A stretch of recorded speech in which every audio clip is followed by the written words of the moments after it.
Hello everyone, today is the 15th of December 2024. We are here at Wei Mountain Temple to conduct our Chanqi here. And as usual, on the weekends, Friday, Saturday, and Sunday nights, we lecture on sutras. Okay. All right, thank you for joining us. We're on slide 780.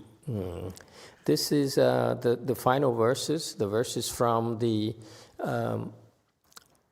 princes of the sun. The princes of the suns are the celestial princes who are at the level of the suns. And then next we see the princes of the moon, okay, in the desire realm. So what we have here is learning about the structure of the universe. This is the insight the Buddha gave to his bodhisattvas. All right?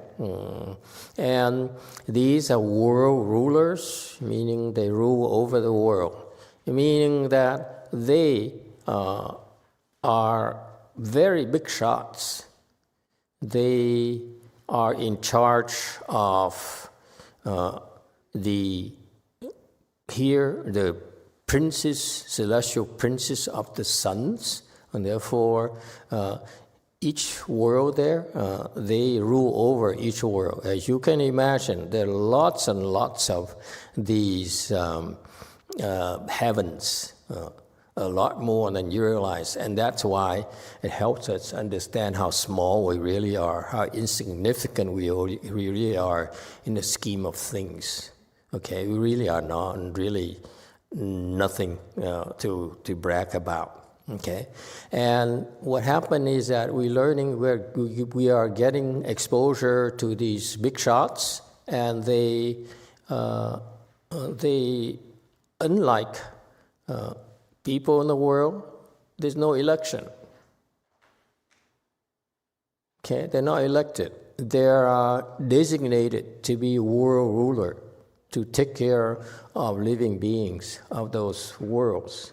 So here, celestial princes of the sun, they are ruling over the heavens at the level of the sun. Okay.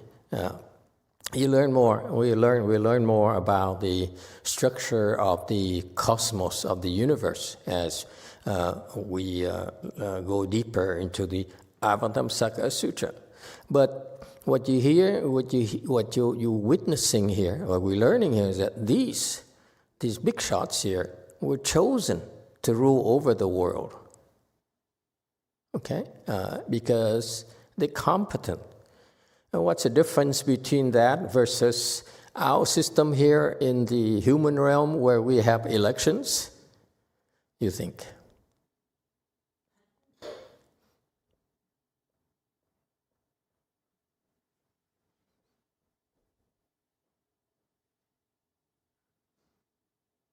Look at what the election brings.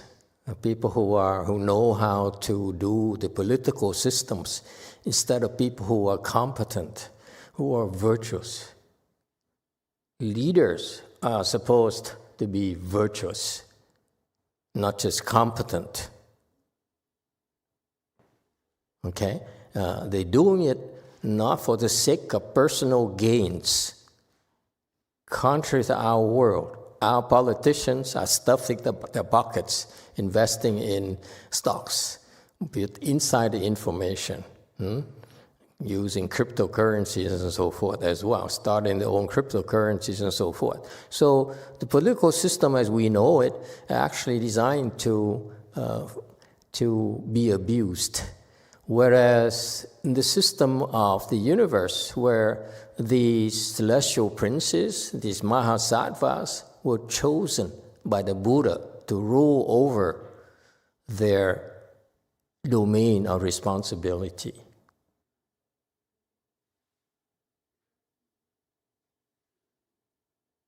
Okay?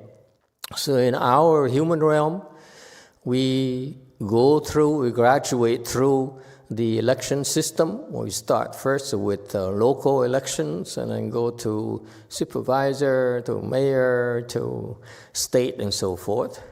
How do these world rulers get training, you think?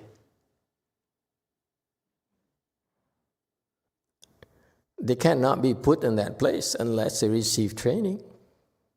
Because they're supposed to do, there are certain responsibilities they need to fulfill. They don't just sit there on top of people and enjoy themselves and take advantage of the opportunities. How do you think they're trained? I thought no one ever asked. See, I have to ask myself, give myself a hard time. Yes, too. Amitabha Master, they are trained by the Buddhas. How? Of course, they're trained by the Buddhas. How are they trained by Buddhas?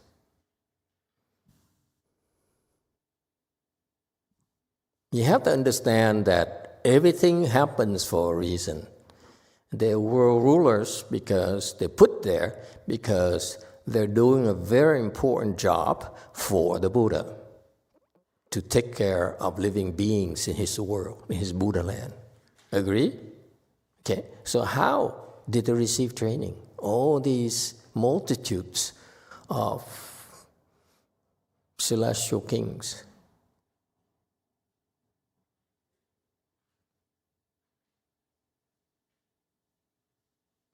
No one knows?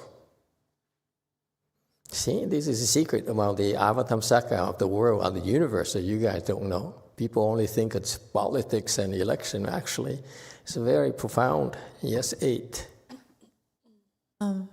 It's just a guess, Master.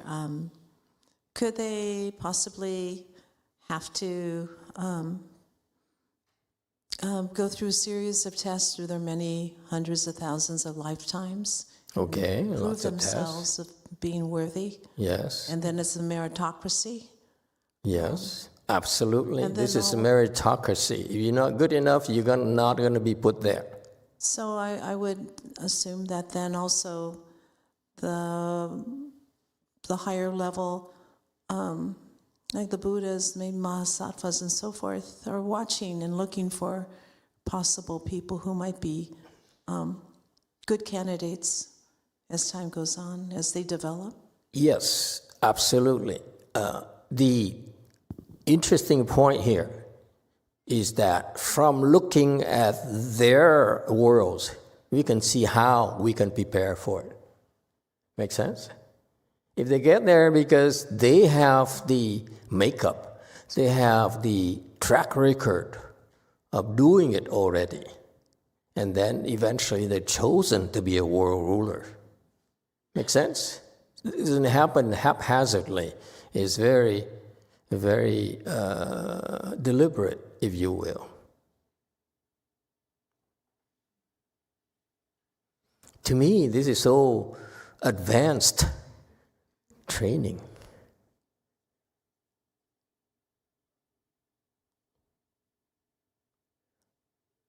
Listen, this world ruler here, good eyes. He rules over one galaxy, yes? All the heavens, celestial heavens in one galaxy, which is a lot of heavens. Maybe 100 million heavens. Okay. The scope of his work is incredible. Not like us, we think we're so important, being here in America or so forth. But for them, it's just one galaxy has 1 billion of small worlds, and they rule over that particular level of heavens only. So as you can imagine, if they, and because from my perspective, I don't know, because my guess is that the Buddha, in order to train them, he's not going to allow them to sit in there behind 4 walls and say that, I'm the king now. I'm the king of the world, and therefore you have to come to me. These people actually go out everywhere in their universe so that they get to see and to hear what their subjects' needs are. Does it make sense? You cannot sit in your Babel tower and expect to understand the needs of your subjects. Okay? What do you think? What happens when they go out there in they do a incognito, they travel, of course. They don't want me to say, hey, more important man, okay? I'm the king, okay? Respect me. Wherever they go, they are not recognized at all. With too many of them, don't understand, don't know. Many of these kings, celestial beings don't understand. So what happened to these, and this is a very important point that I thought of because it applies to our small world as well. Wherever he goes, this good eyes celestial king goes, actually chances are that he's abused. Yeah? No one knows about him. Everyone is too preoccupied with ourselves. Yes? We're trying to make ends meet. We are trying to make our wives happy. Okay? And so forth. And therefore, the last thing ordinary people care about is want to know about what this guy. Okay?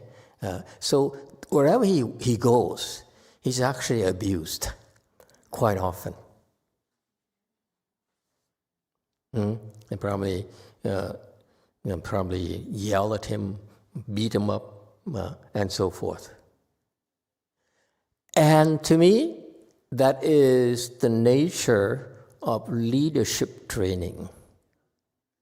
You don't become a leader by being there and expect people to respect you. Become a leader because you're willing to undergo being abused and disrespected, and you take it. You understand? That's what he has to do himself.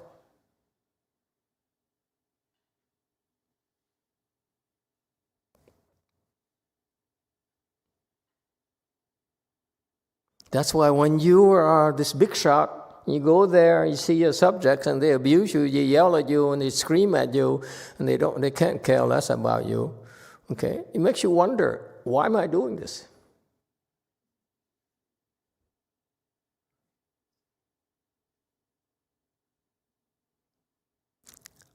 And that's exactly what we've been doing to our people. We selectively let our trainees get abused.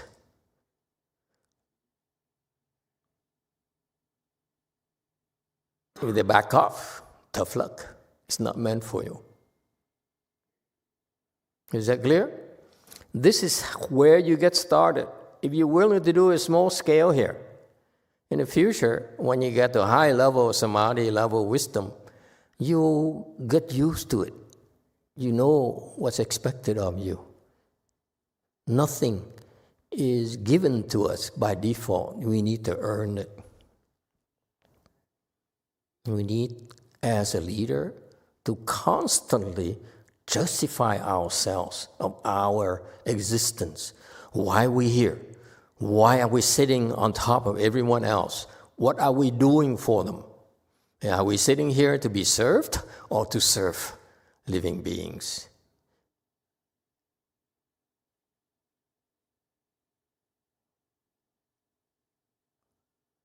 And that's the difference between Asian Buddhism and American Buddhism.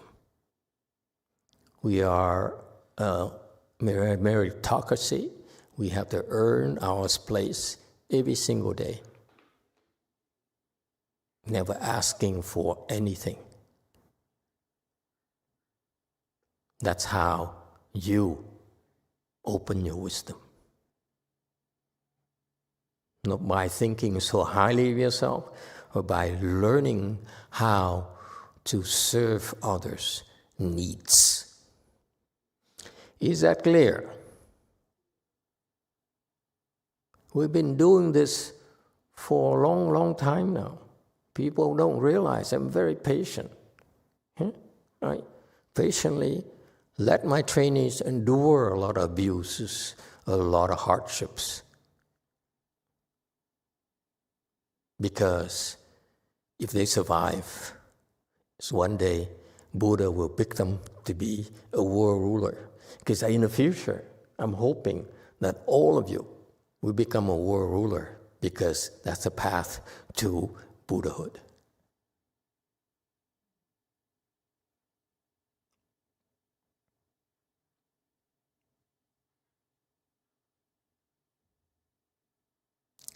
All right? All right. Let's go to the text itself. The context is living beings, blind, dark, stupid, and in great suffering. Okay? And the Buddha, in order to help them, he mixed them, opened the eyes of purity.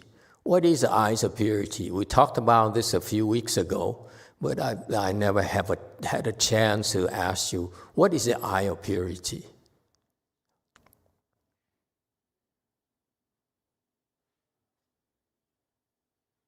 In order you meet people who are blind, because they think they're seeing, but they're not really seeing what they're supposed to see. Dark, they think they understand, but they don't really understand. This is what happens to people in the world. And stupid. We're just so stupid. We have no idea how dense we really are. All of us. Okay? And we're suffering. Okay? Cool.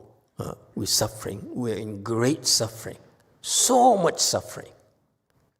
And because of that, Buddha sees that, he says, he makes us open our eyes of purity. What does it mean, eye of purity?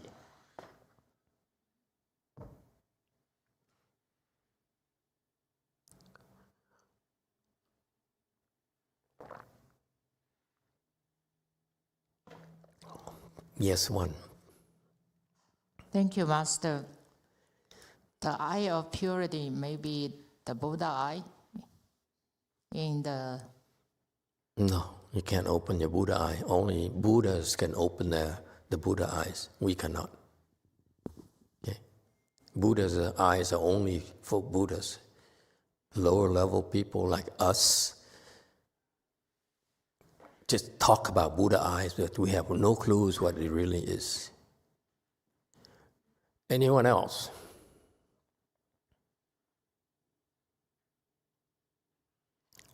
What's eyes of purity?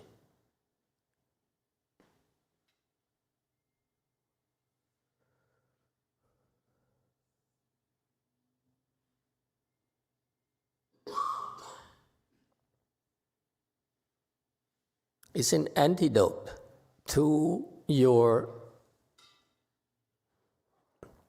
being blind, being dark, being stupid, and in great suffering. Yes, too. Master, could be I forgot. Oh, I just forgot. Sorry. What is it? Alzheimer's? Okay. Give me a minute. Anyone else? What's eyes of purity?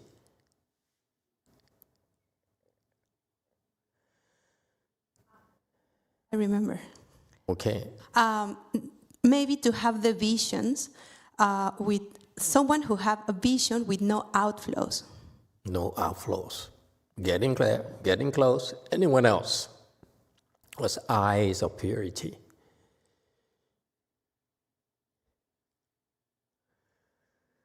The eyes of purity are the eyes that looks at things and are not attached. They don't give rise to attachments. They see an ounce of gold and say, they're not impressed.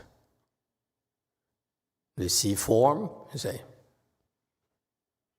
whatever you have in the world, you have the eye of purity, you open the eye of purity, you can detach from them. You don't give rise to attachments.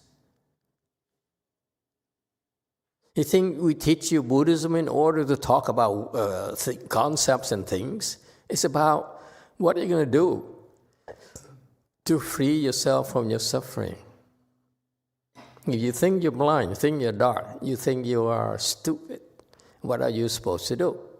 Open the eyes of purity. Okay? Yes, 8.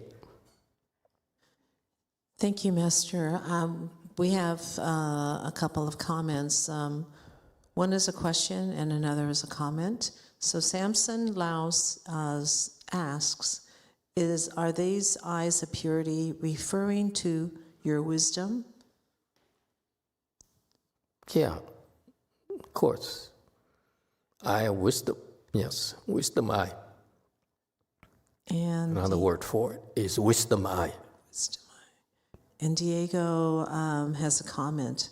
Amitabha Master, the eye of purity is an eye that sees everything pure, doesn't discern, doesn't discriminate, and doesn't judge.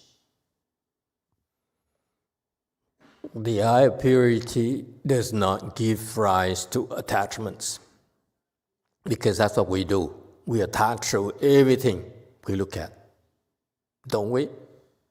We like to have a car, have nice clothes, everything, wherever we look, we form attachments. Therefore, he lights a wisdom lamp for their sakes. Good eyes contemplates this profoundly.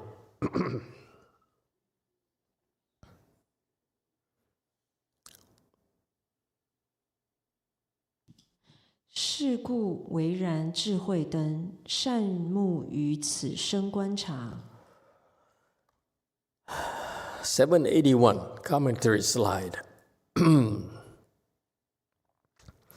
So, in order for us to open our eyes of purity, this Mahasattva here lights the wisdom lamp for us.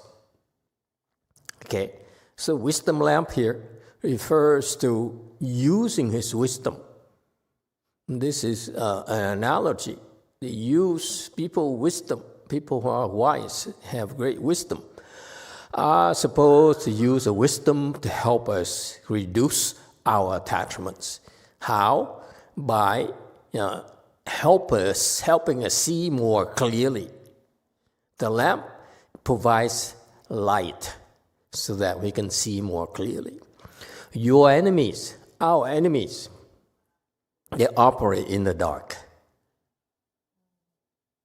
The demons and the ghosts, they operate in the dark because by keeping us in the dark, we cannot see clearly. So what happens to these Mahasattva is that he shines his wisdom light on us. So this is very important, folks.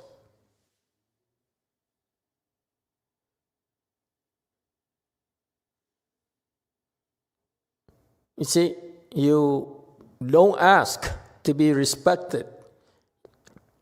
You don't ask for things. You simply use your skills, use your wisdom to help living beings. Instead of asking, how come you're not respectful to me? How come I'm a celestial king and yet you don't respect me at all? You don't have to respect me. I still do my work.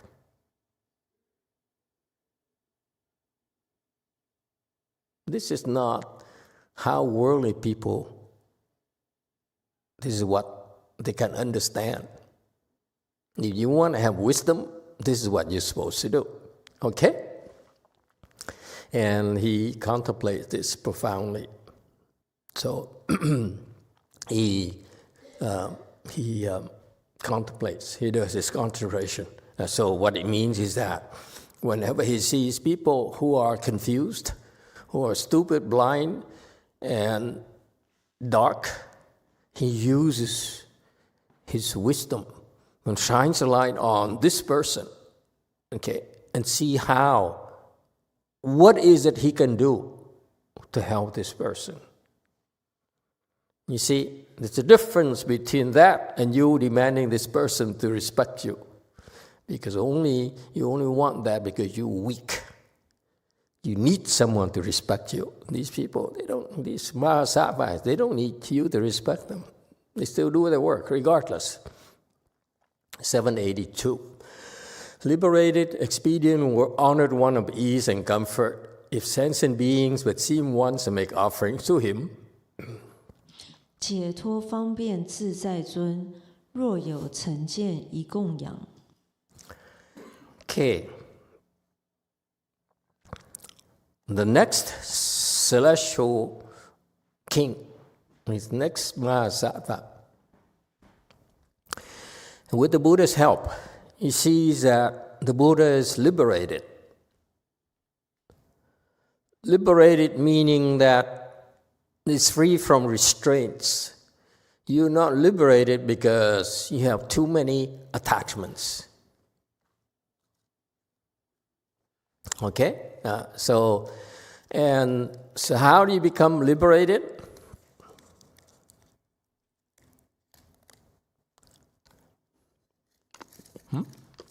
How do you become liberated?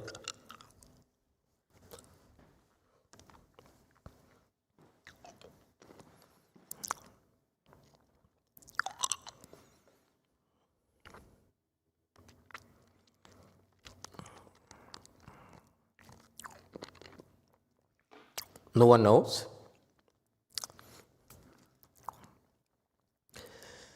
You become liberated by building your samadhi power.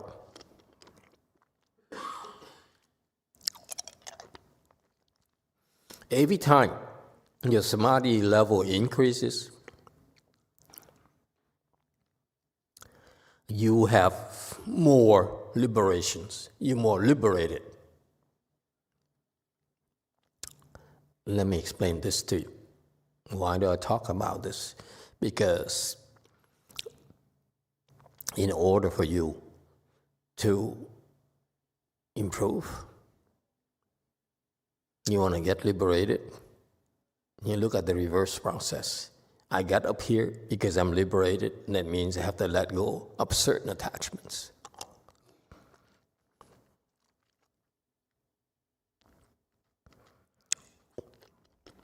Okay? So that's why we keep on insisting, keep on telling you, don't forget the big picture.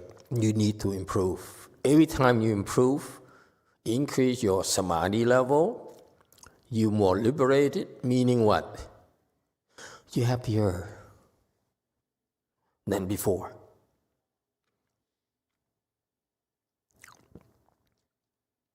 This is why people in the world have no clues. They think happiness for them is more attachments. Happiness for them is going on a trip to Europe, buying a nice house, more money. That all those are attachments. They do not bring you happiness.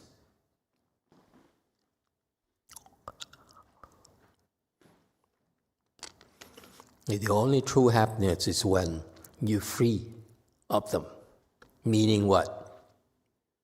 You have it, it's okay. You don't have it, it's okay as well. Whereas when you're not liberated, you insist on having this. That's Buddhist wisdom.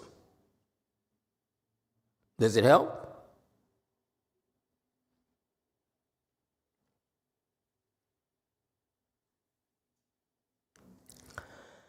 Expedient.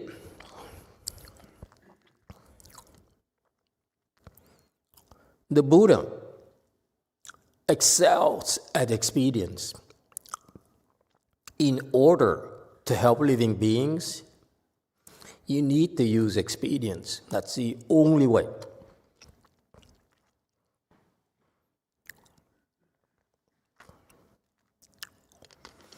What are we talking about? Don't go there, you don't hurry back and say, I'm going to use experience to help a lot of people. No. You will be trained in experience only after you reach a certain level of wisdom. Because your lower levels, you don't understand how to use experience and you get in trouble. Is that clear? In Mahayana, we look at the Buddha and the Mahasattvas. We see that they use a lot of experience to help living beings, and that's what we learn. Yes.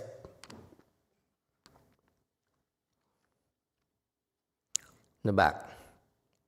Master, for the English translation of the text, liberated expedient, honored one of ease and comfort. When they translate the word comfort, it seems that it shows an attachment attached to comfort. Yeah, it's okay. Ease and comfort, it's okay. Because for the Westerners, it's okay. But I prefer self-mastery. Zuzai is self-mastery, where you are your own master. No one can affect you, no matter what happens. Okay? No matter what happens around you, you totally unaffected. Okay? That's what self-mastery really means. It's really not ease and comfort. Ease and comfort is a worldly concept. Self-mastery is the state of wisdom. If you have wisdom, you will not be affected by the externals.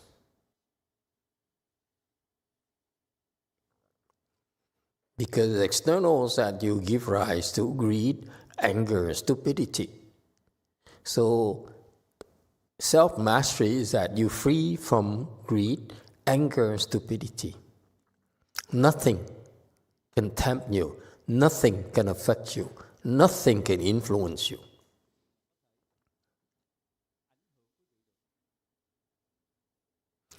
I know you people of the world look at, take for role models like Elon, like Buffett, and so forth, the president and so forth.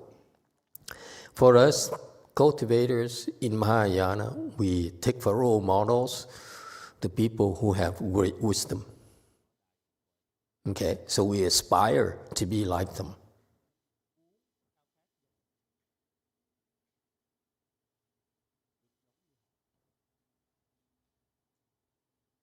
Okay.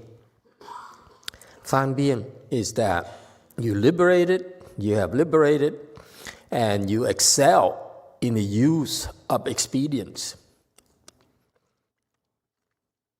Okay? What's expedience? It's not the way you think.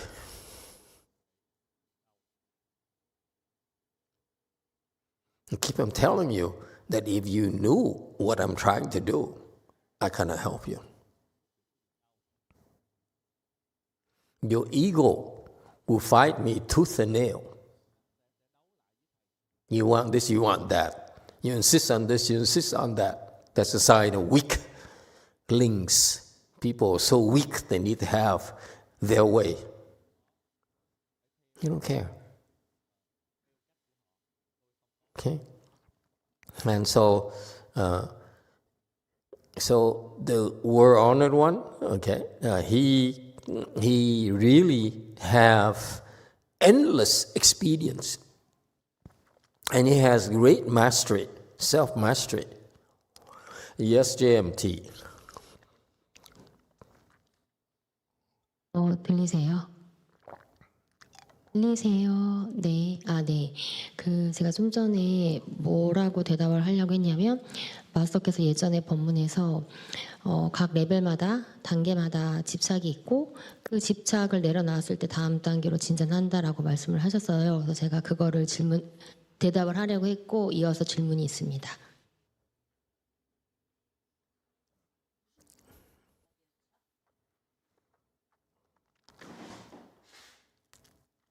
어떻게 우리가 진전하는 거냐 그런 거 좀 지났는데 네.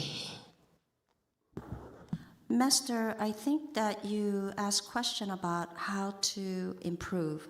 So I was going to answer that. I remember from the previous Dharma talks, you told me that each level we go up, we need to let go of each attachment. And then, and that's how we move up. And she has a question. 네. 들리세요? 네.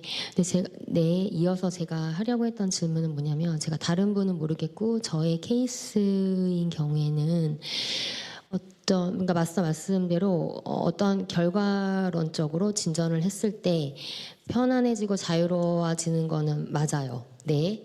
한번 끊을게요.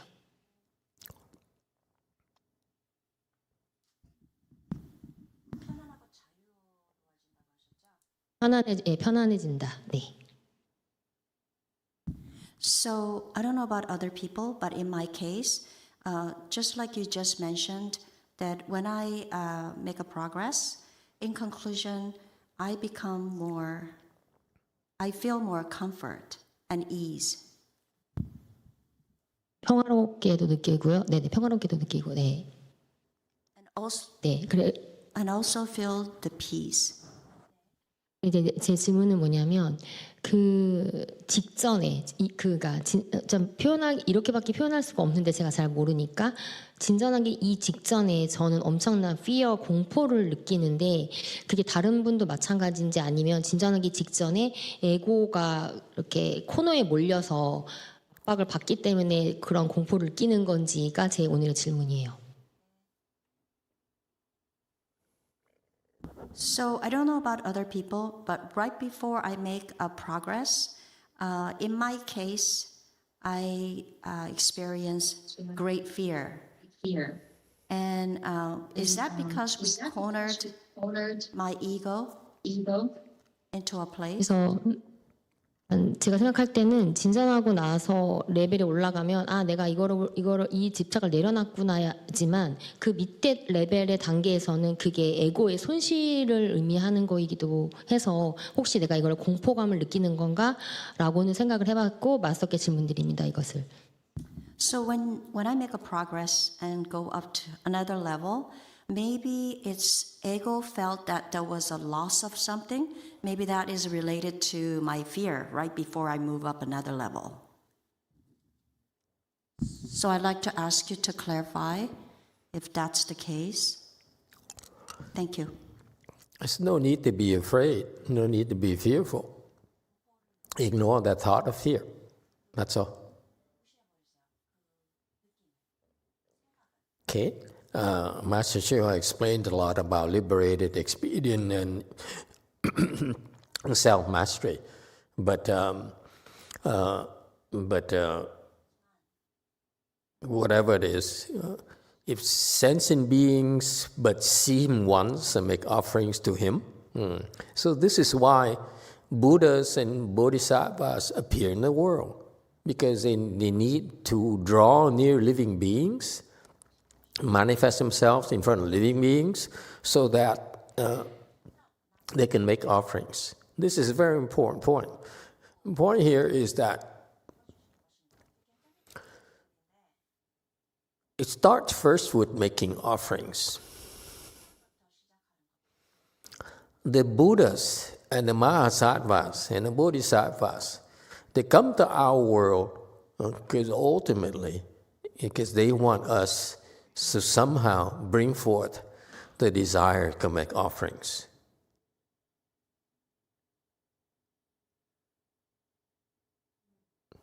Okay, it's not a trick, it's not a scam. It's just that fundamentally, unless you make offerings and generate blessing for yourself, you cannot make it. You cannot figure it out. Don't think that you can figure it out. You can't.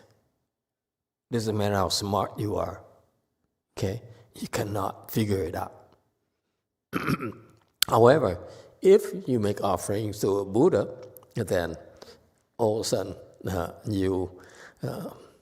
this is good things happen to you. 790, the cause to cultivate unto fruition. This is God, virtues, power, or expedience. 悉使修行至于果，此事得天方便利。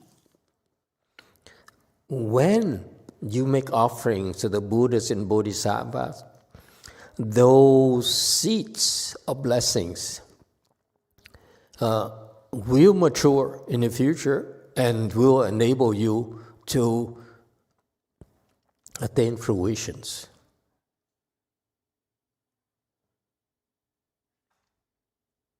So in Buddhism, you start first with having blessings, generate more and more blessings for yourself, okay? When you have more blessings, then you can accomplish fruitions. Yes, DTT.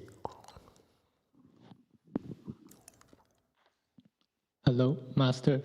You explained before that one way to practice Chan is to look at what we are attached to the most and try to drop it, or what we are attached to the second most or third most.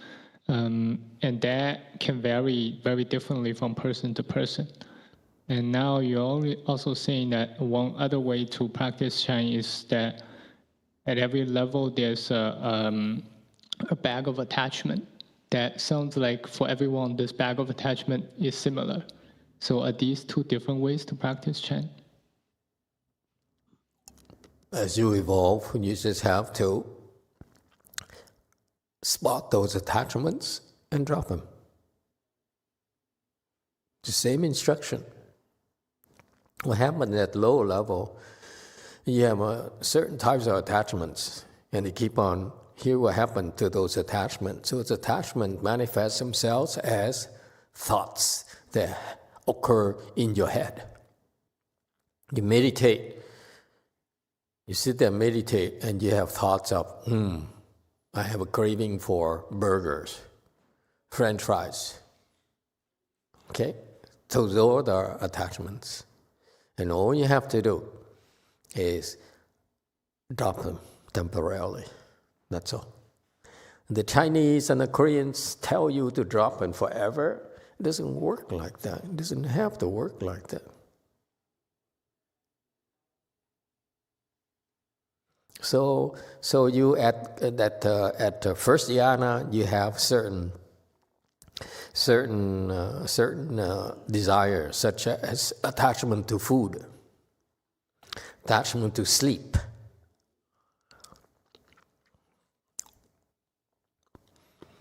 And those thoughts about food, about sleep, will pop up when you meditate. All you have to do is ignore them. That's all. Don't act upon them. And that's how you break through. Next level, you have all the types of thoughts that will arise and give you top secret information. The Chinese don't have it. They don't have it at all. Only in America we have this technology which enables us to get a lot faster than breakthrough, a lot faster than the Chinese. Chinese is too confusing. You want to drop everything. And the point is, you don't need to drop everything. Okay? And I can't stress enough, right here, this Mahasattva is reminding us that Buddhas come to our world in order to somehow make us make offerings to them. Okay? So offering them, it could be in the terms of your temple here, you make offerings of flour, make offerings of food, and so forth, that you're making offerings. See, we have these on the altar, we have food that we offer, to the Buddhas, and so forth. All sorts of offerings. And because you do that, in the future, you will attain fruitions. This is contrary to the modern way of thinking. He says, here I am, I'm special, okay, serve me. No, you have to start first by accruing blessings.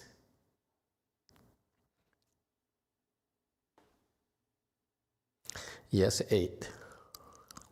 Thank you, Master. I was just thinking that it's so hard for Western people of Western society to think about giving because we're not really taught to give. I mean, even You're those taught to take, you're not taught to give. Yeah, and even going to church and everything, there was not really a big emphasis. It just kind of course, depends on what church you belong to. I have a problem with the approach where the religious institutions lay a guilt trip on you, and you see, my roof has a big hole there. Would you like to help me fix it? Okay, so it's called entrapment. It's called subterfuges. It's unclean. If you like that, you can't really help living beings because you're scheming for yourself. Our world is very, very tough, folks. We test you constantly. Are you for real? You tell me you want to do this, you want to do that. But it's so many obstructions, so many difficulties. And this is when you need to pass the tests. It's never enough for living beings. You give one, they want more.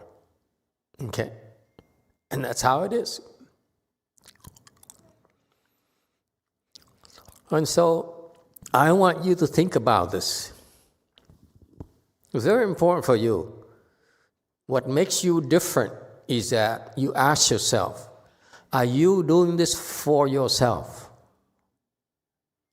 Okay? People of the world do it for themselves.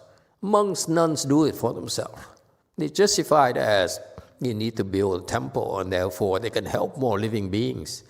That's unclean.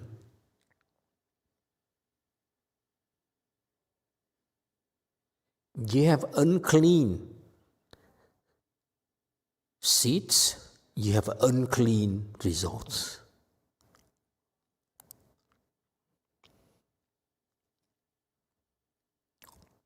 You can never feel justified in hoarding for yourself because in the guise of helping more people.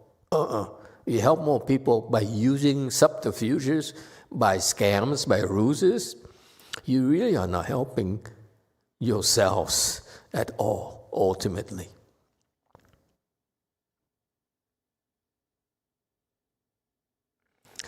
I don't expect you to be that way, but I need you to think about it and become and cleanse yourself more and more and more. We have a lot of habit energies.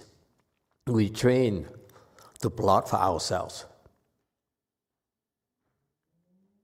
Okay? Our education is about plotting for ourselves. You come to the temple here, you learn to undo that.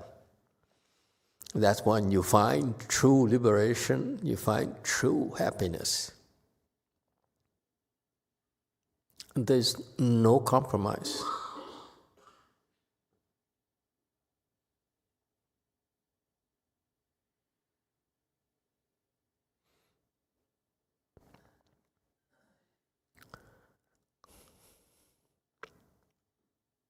Because when you're doing things to help others without any selfish motives, okay, that's when you have the greatest blessings that will enable you to cultivate and attain fruitions. I don't have a lot of time left. I need you to understand these principles. Okay?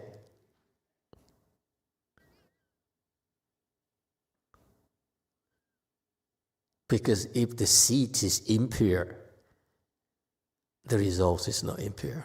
It's also impure. There's no excuses.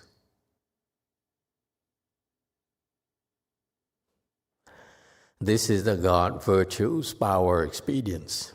And that's what this Mahasattva called God virtues, power, expedience. Okay, that is, this particular celestial prince here is extremely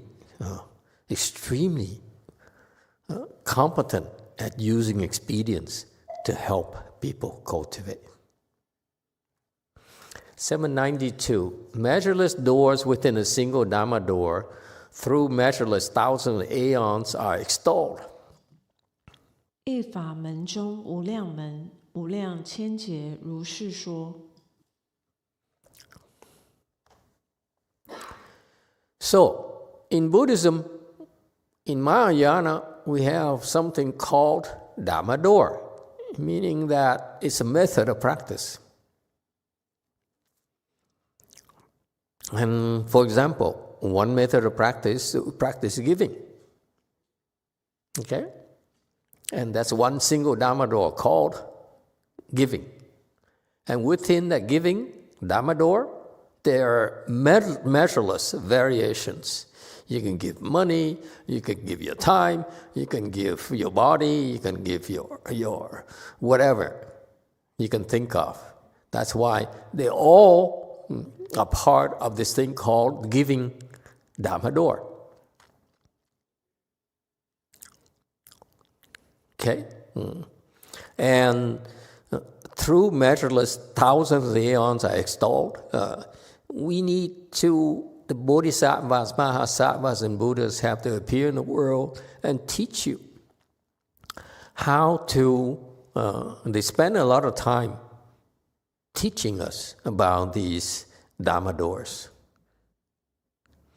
The Dhamma doors, so proclaimed, prolific in meaning, are understood by the God universal revolving radiance. 所言法门广大义，普运光天之所了。 Okay. I really don't care to explain too much and correct too much in English, but you can imagine it has issues, but it's okay. So what this Mahasattva does, what the Buddhas do, is they explain, okay, the Dhamma doors as vast and has great meanings.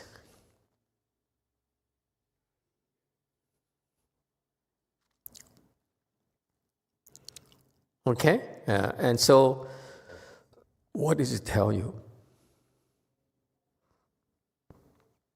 Tell you that you need to speak Dharma. You really want to save living beings? You have to learn the Dharma and then prepare to speak the Dharma.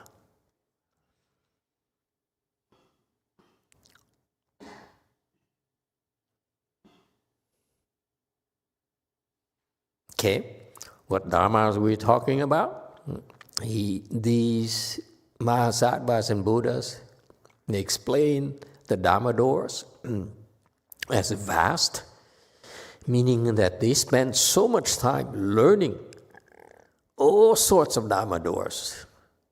They don't simply say, I only learned to study Dhamma doors to help Koreans only, to help Vietnam people only, to help white people only. Okay? There's no discrimination. They learn all sorts of Dhamma doors. Okay? Guang is that. It is so vast. Okay? You spread it out endlessly. Da'i is with great meaning. These Dhamma doors are very, very profound. A lot more profound than we can appreciate.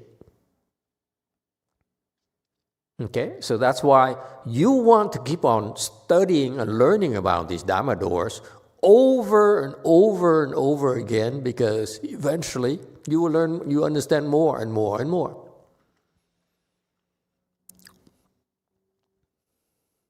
Yes, A. Thank you, Master. You have a question here from Gold Forest Apple. Thank you, Master. I have a question here about offering properly. I'm used to bringing some food to the temple, sometimes cooked, sometimes bought, and I just want to know what is the best thing to do here. I know that it is best to offer them to the altar first. Is there any difference between cooked food and raw food? And when I offer, should I ask the Buddha to accept it? It sounds like she's asking for some basic guidance here. Thank you, Master. Okay. You can offer all sorts of food, cooked or raw or uncooked. And what you do is usually if you bring like groceries, give it to the kitchen manager, okay, because it's too much. But if you, for example, you offer fruits and stuff, then you can offer them to the Buddha altar, put them on the altar. Okay, and when you do that, you bow 3 times. When you make an offering, you always bow. You know why? Because you thank the Buddhas and Bodhisattvas for accepting your offering. They don't need your offering, trust me. So that's why the proper protocol is that you make an offering on the altar and you bow. Whether it's incense, whether it's fruits, whatever, food. That's what the general thing is. And then if once you do that, you can eat. You can take it out. Because the protocol is we want to make offerings of your food to the Buddhas and Bodhisattvas. We are not that important. But once it's offered, now we can enjoy ourselves.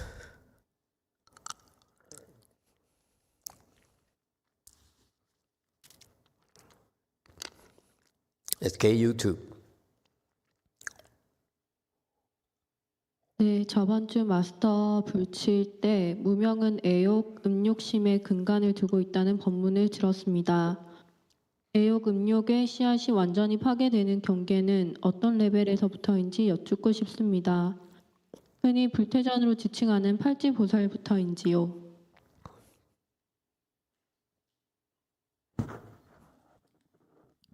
Master, I think you mentioned about ignorance. It's based on desire and also deviant desires. I remember listening to this Dharma talk. And you said, so this loving desire and then also deviant desire, where the seeds are destroyed, in which level?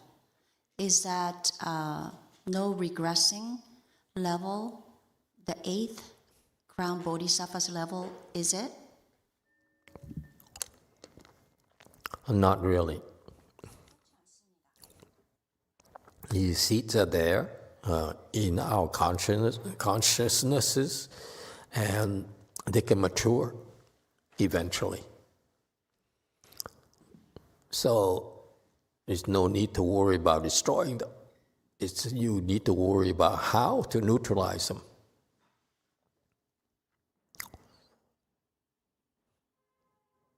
Okay? All right, understood by the God, universal revolving radiance. So what he does is he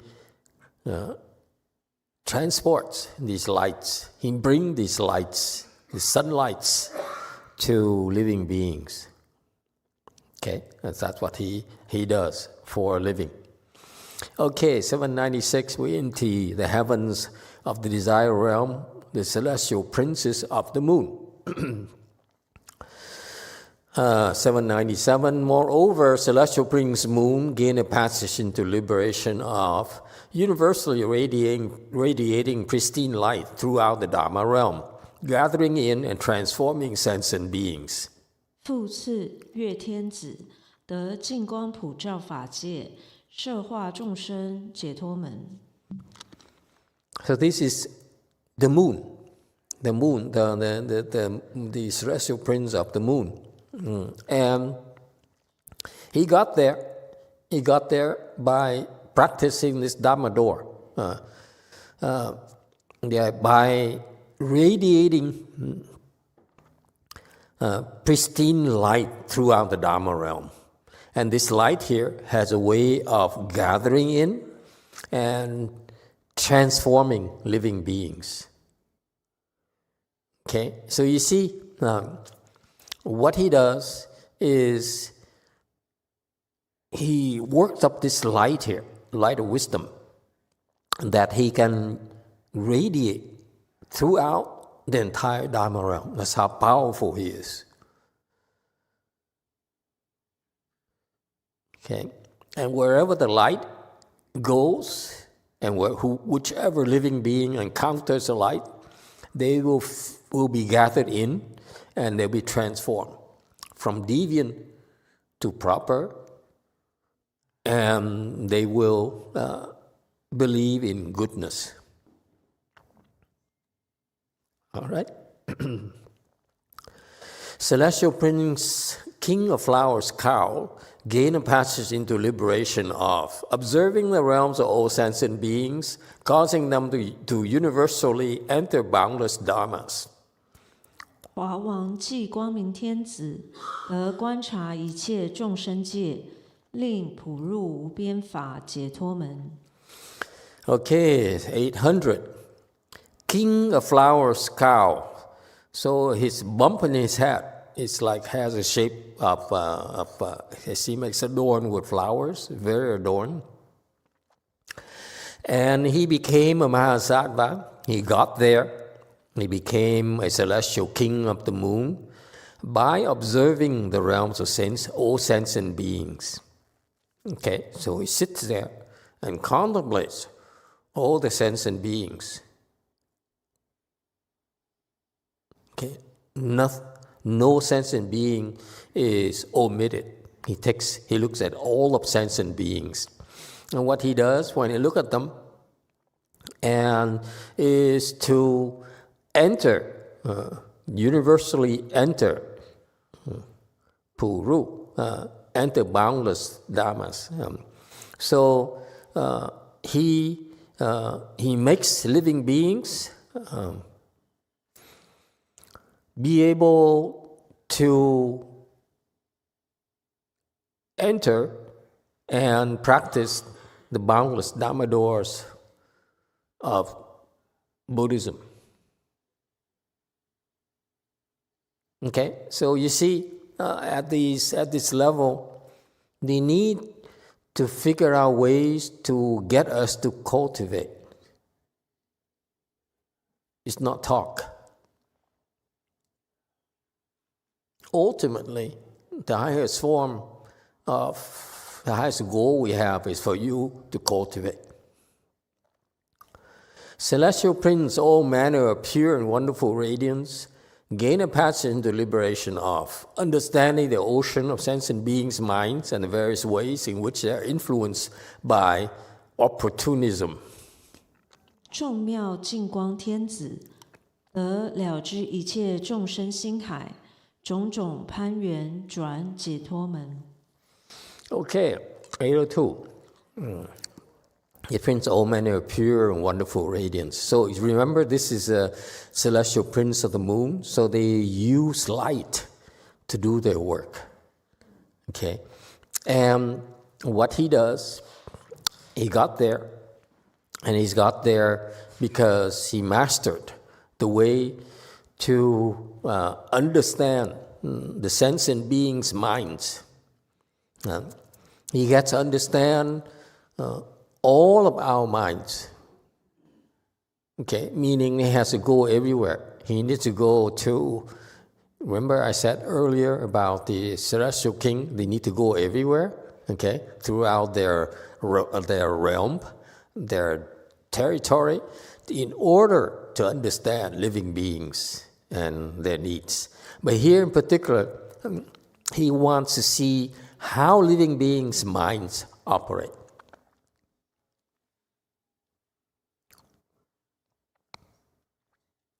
Part of wisdom is that you're able to see how people's minds function. And don't say it, because they get very scared. Okay? And he says, he realizes that these living beings, when he sees the minds of living beings, he sees one thing that's that stands out. They climb on conditions.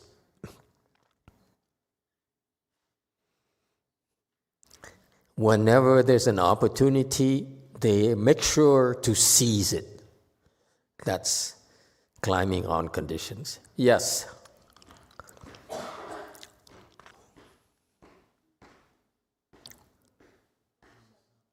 Go ahead in the back. Hello, Master. Is that one of the spiritual power called knowledge of others' mind?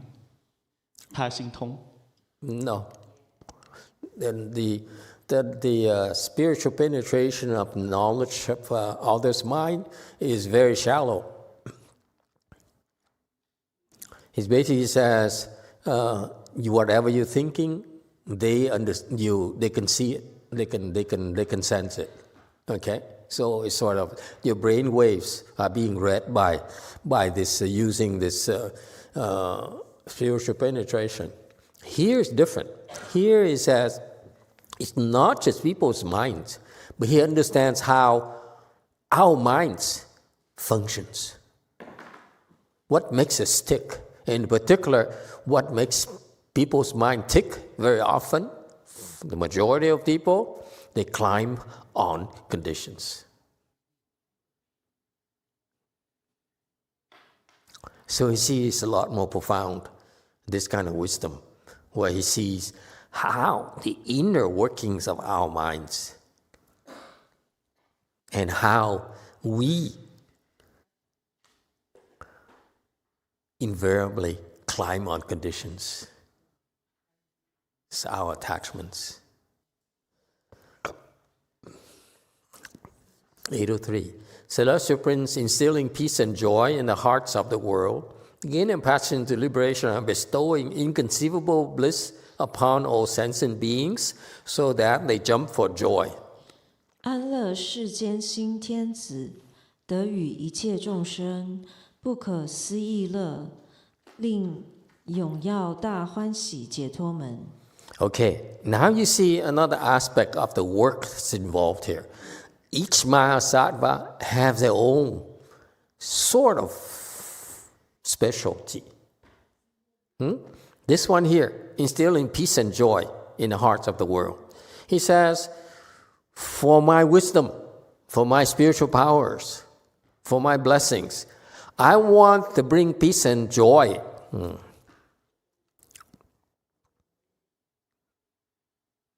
Peace and bliss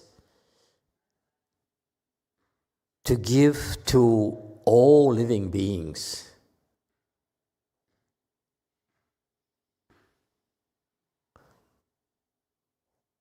Okay? And not just peace and joy, but inconceivable bliss that living beings will experience because of him. And that's to the point where they jump for joy.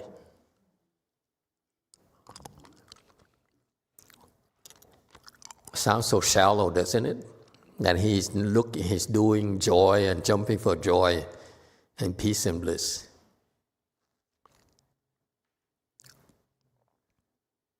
Why is that?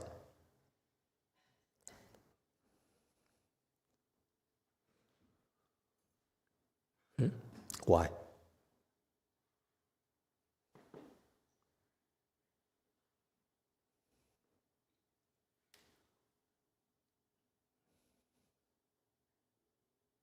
Because people, living beings, are overwhelmed by suffering. When they suffer too much, they can't function anymore. So for him to be able to give peace and bliss in our minds, in our hearts, it gives us reprieve, give us relief, so that we can function again. It's so fundamental.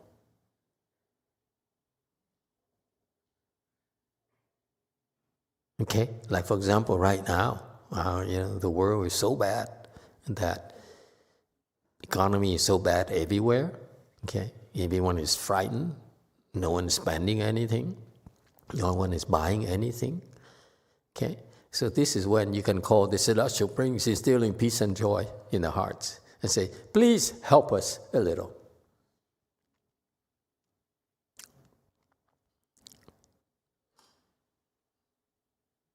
All right, interesting that you think of cultivation like, I want to become enlightened and so forth.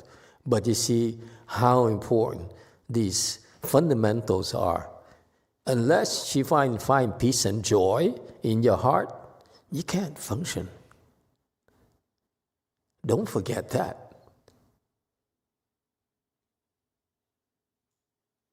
Okay? 805, celestial prince, bright eyes of the king of trees, gain a passage into liberation of, at all times protecting the work of farmers, such as the growth of seeds, sprouts, stems, and so forth, causing them to thrive. 树王眼光明天子，得如田家作业，种芽金等，随时守护，令成就解脱门。This brings to mind how in Japan, I saw some clips. It says in Japan, the farmers there, they pray to the gods and the spirits in order to have a good harvest. So before they plant the seeds, they would pray to the gods. And then after, during harvest, they pray to the gods again to have a good harvest and so forth. Okay, and if the Japanese would just pray to celestial prince, bright eyes of the king of trees, they would be so much better off.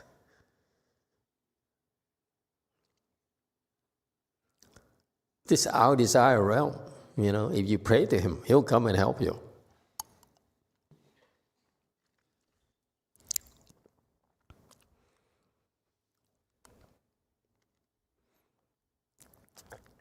Again, fundamentals.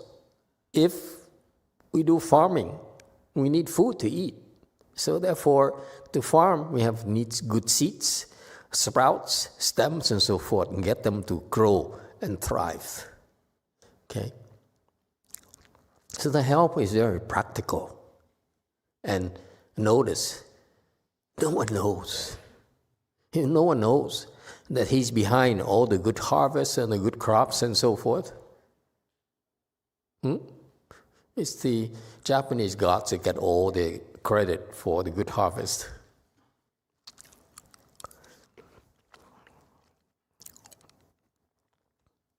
And I wouldn't be surprised if the Japanese gods and spirits, when they receive the offering from a Japanese farmers, they then in turn pray to the celestial king.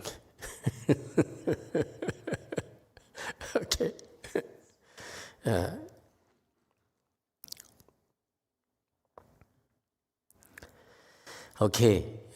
Bright eyes, the king of trees. Bright eyes is that he can see very clearly what your problem is and how to fix your problems. Okay, and 808.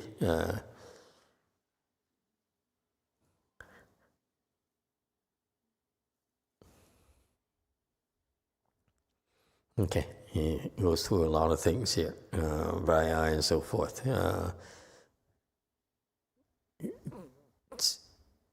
when you cultivate, it's like farming as well. Okay, so you want to make sure that you weed and you put the proper fertilizers and so forth. And there's no point, not necessary to go into the details here. But basically, you be guided to do these things yourself. 8:11. Celestial Prince, manifesting pure light, gain a passage into the liberation of saving and protecting all sentient beings with kindness and compassion, enabling them to witness experiences of suffering and joy. 出现净光天子，得慈悲救护一切众生，令现见受苦受乐是解脱门。This prince here, manifesting pure light, his light is very pure. Okay, he shines upon us, and when the light shines on us, he is giving us kindness and compassion. Kindness because we are suffering so much that we need a little bit of joy in our lives. Don't forget that. Okay. This is why in our temple, when we cultivate, you eat, we want you to enjoy yourself. Don't have to say that, we are pure cultivator. We're not supposed to be attached to food. Jeez. Okay. And that's how you practice kindness and compassion. It's not necessary for you to break through because the way that the Chinese do it is that they do brute force. They have no advisor. That's why they do brute force. For us, we do certain teaching, and therefore we don't necessarily adhere to that strict of a policy because it's not that helpful in my experience. Okay, but the concept here is that if you have wisdom, you have to practice kindness and compassion. In other words, you want if you want to make further progress, which I didn't see in my master's temples, because they don't practice kindness and compassion. Okay, and that's a big flaw in the practice. And how do you practice? How does he practice kindness and compassion? By enabling living beings to witness experiences of suffering and joy.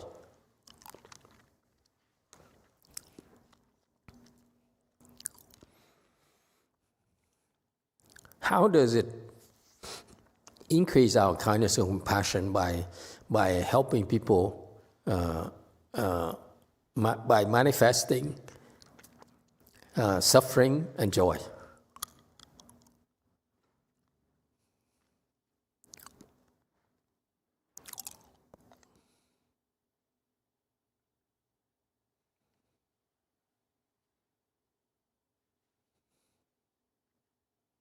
Anyone?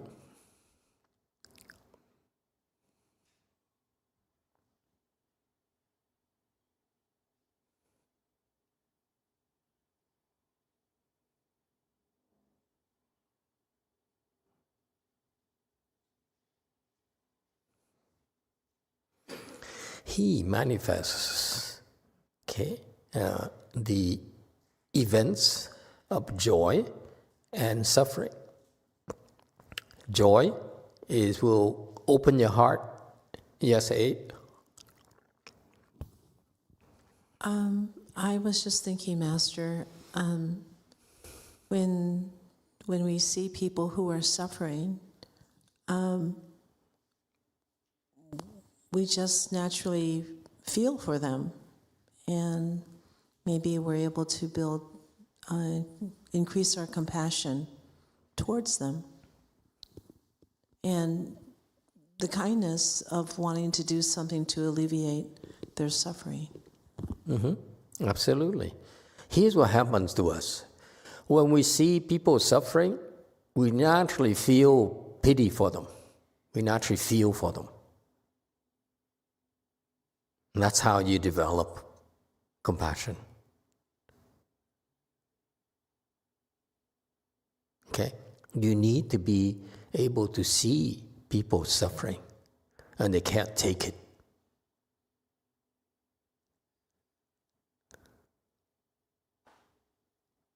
How about joy? Joy is when you see people happy, then you like to do it again. It's very, very contagious. See, I didn't realize you like it that much. I'll give you some more again in the future.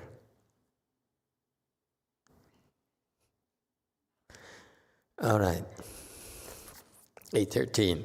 Celestial Prince, universally roaming yet unmoving light, gain a passage into liberation of, universally appearing in 10 directions, holding the pure moon. 普游不动光天子，得能持清净月，普现十方解脱门。His light goes everywhere, but he's unmoving. Okay, meaning he doesn't get excited about anything. He just shines the light upon. Okay, and that's how you help people. You help people by being clear-headed. Okay, and he helps people by appearing in the 10 directions, holding the pure moon.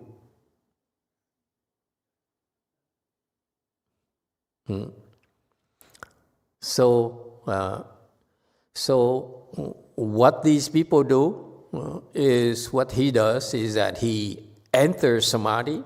In his samadhi, he actually are moving, are going everywhere in the Dharma realm. Okay, in the 10 directions. And he manifests the moon.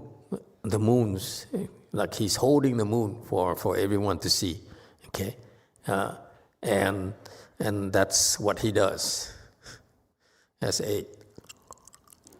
Thank you, Master. We have a comment and a question. Dintai says, we can't be joyful without experiencing the ups and downs of life. And there's a question here from someone, Razvan 1040. It's a quote from something that you had just read. It says, quote, understanding the ocean of sentient beings' minds and the various ways in which they are influenced by opportunism, end of quote. And the question is, so how exactly does somebody's mind function? He sees how they function. I'm not him, so I don't know.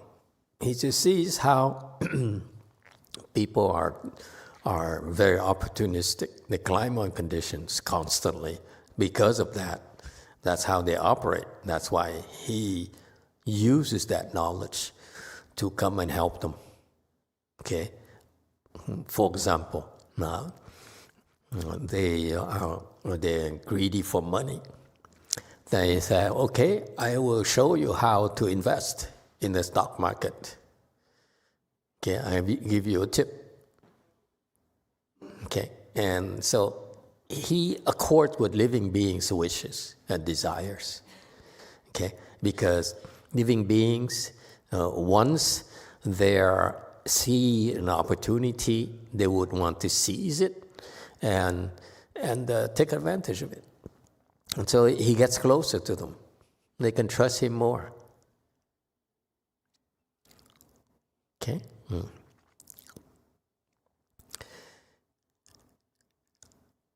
And so here he creates a moon that appears everywhere. Okay? I have no idea why he wants to have a moon that appears everywhere. To me, it sounds like so shallow. Well, anyway, he's a Mahasattva. What do I know? 8:16. Celestial Prince, Sovereign Constellation King, gain a passage into liberation of, revealing all dharmas to be illusory, resembling space, lacking characteristics, and an inherent nature. 星宿王自在天子，得开示一切法，如幻如虚空，无相无自在，无自性解脱门。 Okay, it's more like a Buddhist approach. I don't know why you want to appear, make moons appear everywhere. I don't get it. Anyway, 1.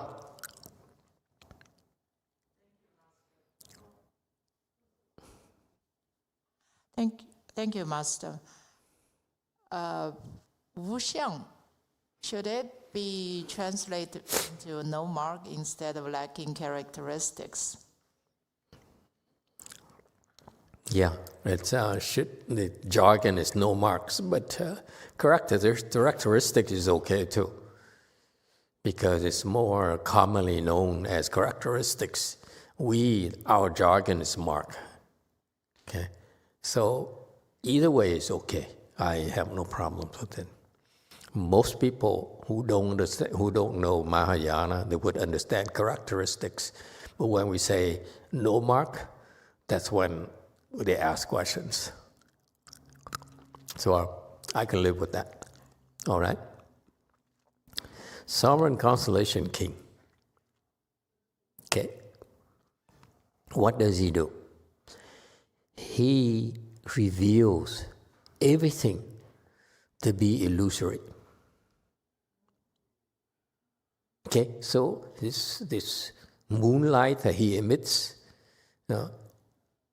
on things help us let go, realize it's really illusory. Okay, somehow with his light, this light shining on things around us, we become more detached. Okay, it's kind of cool, very powerful. You don't need a reason to shine the light on you. I'm not attached. I don't care anymore. Okay, resembling space. Okay, it's there, but it's not there. Lacking characteristics. All these marks, these characteristics, actually are illusory. Okay, and inherent nature are actually empty.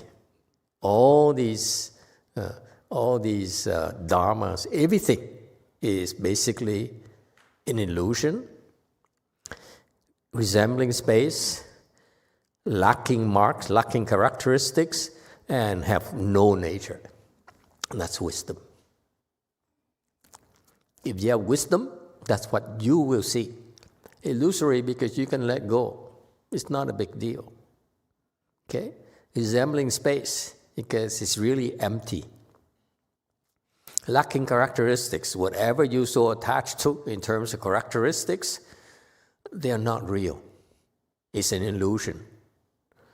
And inherent nature is that it really has no nature of its own. It's all arose from causes and conditions, and therefore, without these causes and conditions, they don't exist. That's what's meant by lacking an inherent nature. They depend on something else for their existence. Okay, this is where we stop tonight. Thank you, everyone.